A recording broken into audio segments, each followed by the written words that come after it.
Hello, my name is Jackless Wolf, and this is my interview with Interheart Kuwait. First question is, what a journey you have been on. Not only have you embraced the trans life, but you had to move far away from home to feel safe to be who you are. What were your reasons you had to leave home? First of all, my journey is something that I am most proud of.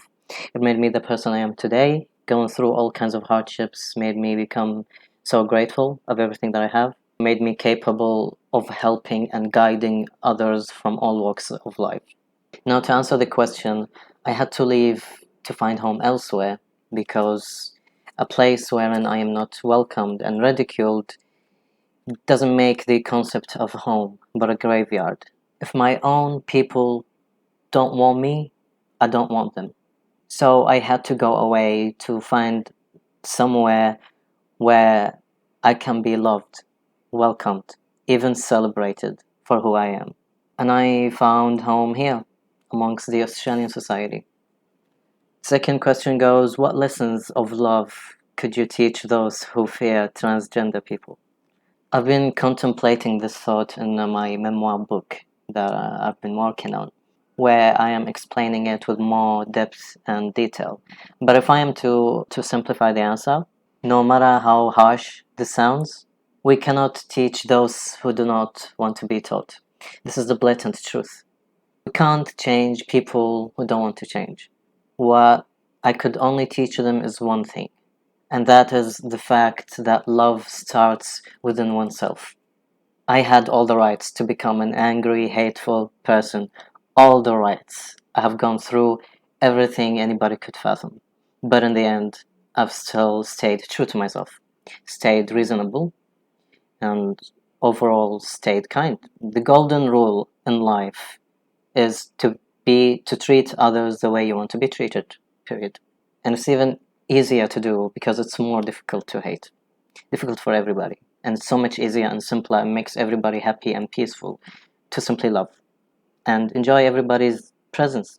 Have fun together. It's not hard. Hateful people make it hard to themselves, thus they make it hard to others. So they basically make themselves uncomfortable and they make others uncomfortable because they're uncomfortable within themselves. If oneself has hate in their hearts, the problem is oneself. Because we were born to love, but then hate is spread like a plague. Third question goes, you are also an artist. How do your struggles manifest themselves in your works of art? Every painting has a story. In every period of my life, I had a specific episode where I was doing a series of paintings to do with this episode of what I was going through. For example, when I was homeless, I've got a series of paintings that to do with the hardships that I've gone through. The way it shows in one of these paintings called Tsunami, the waves crashing together.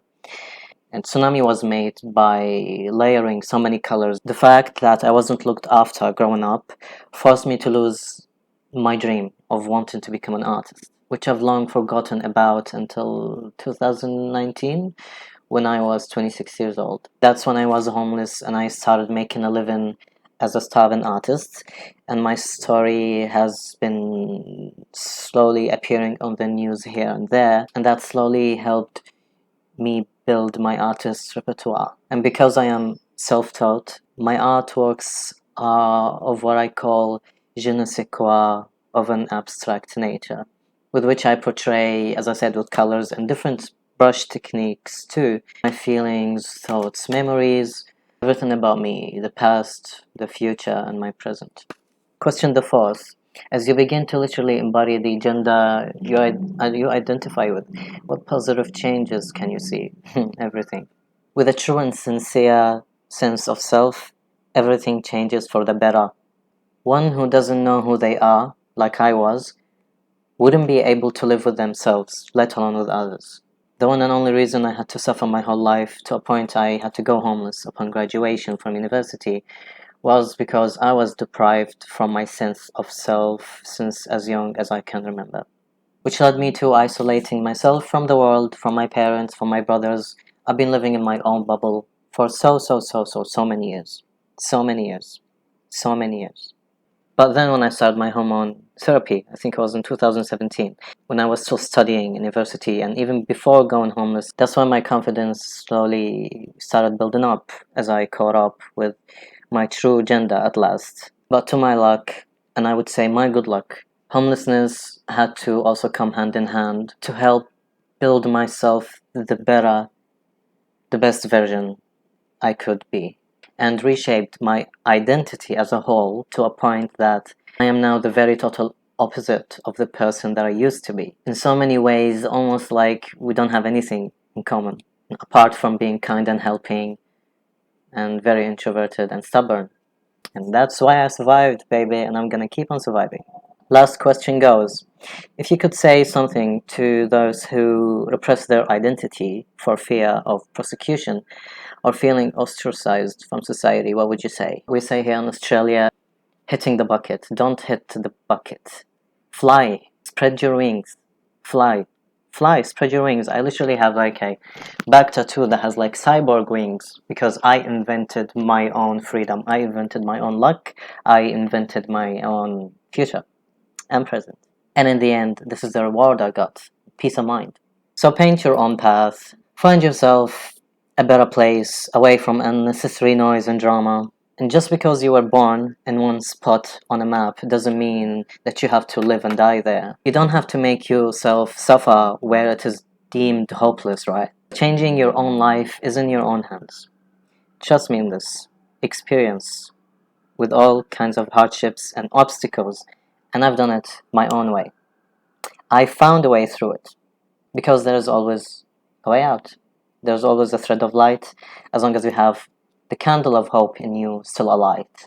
You just have to be really, really, really, really smart when planning how you want to win or lose, because it's very easy. For example, when I was homeless, it's very easy for me to choose. I had two paths: to fix my life or destroy it with drugs, right? But I had to be smart.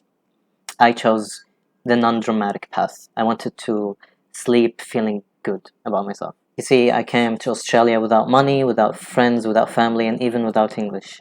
I've kept fighting for the sake of freedom and freedom alone, because it is more valuable than the richest country in the world. When I tell people that I'm from Kuwait, they tell me that. They ask me if I'm crazy. And I'll tell them, no, if anything, I'm very smart with my choices. It's not money. People have lots of money and they're not happy. It is freedom we are after as a human beings. And freedom cannot be bought with even gold. It's like a portrayal of having to be living in a cage made of gold. Just imagine that. Yeah, I don't want to be living in a cage made of gold. I want to be free, singing like a bird. And now, after 9 or 10 years of a restless fight, here I am. I found my resting place, once and for all. Let's go!